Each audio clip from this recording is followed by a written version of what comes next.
It was one of those mornings when the sunlight was too bright for the pain it shone upon. The street was quiet, lined with tall green trees, birds chirping somewhere far away, and yet right there on the corner, a little girl stood beside a pink bicycle with white tires and a basket that once carried flowers and giggles. Her eyes, wide and filled with something that shouldn't belong to a child, sorrow, fear, and hunger, stared at the cardboard sign she was holding. It read, "For sale." A group of bikers roared down the road, leather jackets glinting with metal studs, their engines growling like thunder. The leader, a rugged man with tattoos running down his arms, slowed his bike as he caught sight of the girl. Something about her, the tremor in her lips, the dirt on her knees, the loneliness standing taller than her, made him stop. Behind her, leaning against a tree, was a woman wrapped in a torn blanket. Her face was pale, her hair tangled, her eyes dull like broken glass. That was her mother. But the little girl didn't look scared. She just looked desperate. If you believe in kindness, second chances, and the power of helping others when they need it most, please like this video, share it with your friends, and subscribe to the channel. It means more than you know. The biker, whose name was Ray, removed his helmet and knelt down in front of her. She was clutching the sign with tiny trembling hands, as if it were her last piece of hope. Her voice barely made it past her lips, but he heard it clear as day. She whispered, "Please buy my bike, sir. Mommy hasn't eaten in 2 days." Those words hit Ray harder than any fight ever had. Behind him, his brothers, tough men, with scars and leather and stories that could fill prisons, went silent. They had seen a lot in their lives, loss, betrayal, hunger, even death, but nothing could prepare them for the innocence of a child trying to sell her toy so her mother could eat. Ray looked at the woman behind her. She was sitting on the ground, weak. Her eyes shimmering with tears, she no longer had the strength to cry. He noticed how she tried to sit upright, probably ashamed, trying to hide her pain from strangers. There was something in that moment, something that stripped away the hardness from every biker standing there. They weren't looking at a homeless woman and a little girl. They were looking at their own daughters, their own sisters, their own mothers. Ray didn't ask questions. He just stood up, took a few steps toward the woman, and reached into his pocket. But when he tried to hand her a few bills, she shook her head. "I'm not begging," she whispered faintly. "My daughter just wanted to help. We lost everything." The world suddenly seemed crueler than ever. As Ray's gang stood there in silence, a faint wind rustled the trees above. The pink bicycle stood as a symbol of everything that should have been. Childhood, laughter, play, and everything that wasn't anymore. Ray turned to his brothers and nodded. Without saying a word, they understood. They were men of action, not talk. He told the little girl to keep her bike, but he took the "for sale" sign gently from her hands. "Let's take a little ride," he said softly. They loaded the bike into their van and asked the mother if she could trust them enough to follow. She hesitated, but there was something about Ray's eyes. They weren't cold like most. They carried warmth, something human, something real. As they reached their clubhouse on the edge of town, the mother couldn't hold back her tears anymore. The place looked rough, heavy bikes, graffiti, men with leather jackets, but inside the atmosphere was strangely comforting. There was laughter, food, the smell of grilled meat, and the kind of brotherhood you only see in people who've survived hell together. They sat the little girl down, gave her a plateful of food, and watched her eat like it was the first time she'd tasted something in days.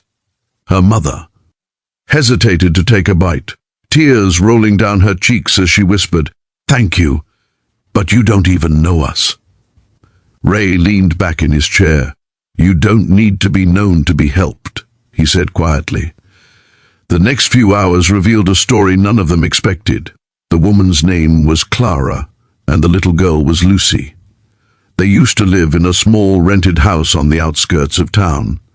Clara had lost her husband a year ago in an accident that wasn't her fault, but she was blamed for it. Her husband's employer refused to release his insurance money, claiming false documents. The company's lawyer even evicted her when she tried to fight back. She had nothing left. No home, no savings, no family who would help.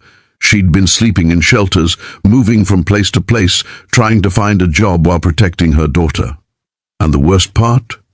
The man who cheated her was still out there. The owner of the construction company her husband worked for.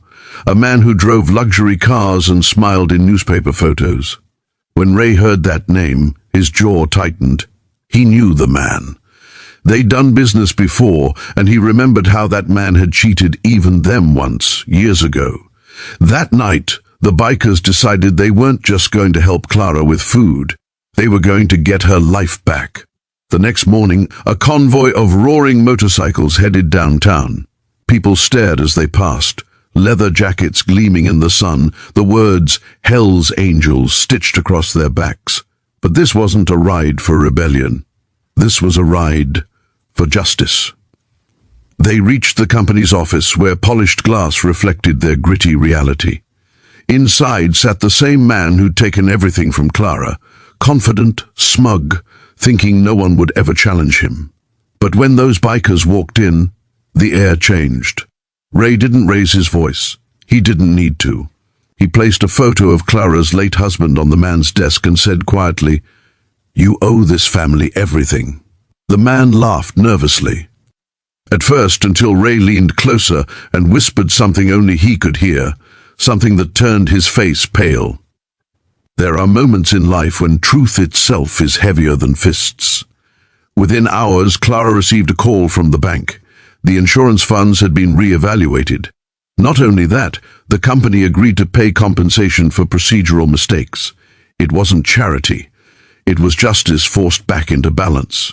When Ray returned to her later that evening, he found Lucy sitting outside the clubhouse, brushing her pink bike. She looked up and smiled for the first time, her teeth shining like hope reborn. Clara came out too, holding a small envelope with trembling hands. "I don't know what you said or did," she whispered, "but thank you." Ray just smiled and said, "Let's just say, sometimes life gives you brothers who don't share your blood." For weeks afterward, Clara and Lucy stayed close to the biker community.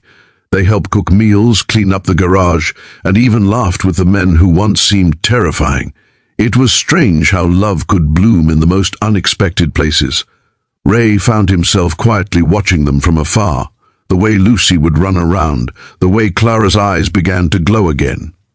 One evening, as the sun dipped behind the trees, Lucy came to him with that same cardboard sign she'd once held with tears. But now, she had written new words on it. "Thank you." She handed it to him, her eyes sparkling. "Mommy says we can buy food now," she said proudly. "And we're getting a small house again." Ray took the sign, folded it gently, and put it in his vest pocket. "Keep your bike," he said softly. "It's not for sale anymore." As weeks turned into months, Clara started working at a local community center, helping other single mothers in need. The bikers would sometimes drop by, pretending they just happened to be in the area, but everyone knew they were keeping an eye on their new family. They even fixed up Lucy's pink bike, replacing the basket, with a new one that had their club's small angel wing emblem painted on it, a symbol of protection. Time passed, but the memory of that day, a hungry child trying to sell her only toy for her mother's sake, stayed with every one of those men. It changed them. It softened their edges, reminded them of the humanity they'd long buried beneath scars and tattoos. And for Clara and Lucy, it was proof that even in the darkest times, angels sometimes come on motorcycles. If this story touched your heart, please don't forget to like this video, share it with someone who needs hope today, and subscribe to the channel for more stories that remind us of the goodness still left in this world. Before you go, please take a moment to comment below. Do you believe small acts of kindness can truly change someone's life? Because sometimes it's not about grand gestures. Sometimes it's about stopping your bike, listening to a little girl, and deciding that her story deserves a better ending. And that's exactly what they did.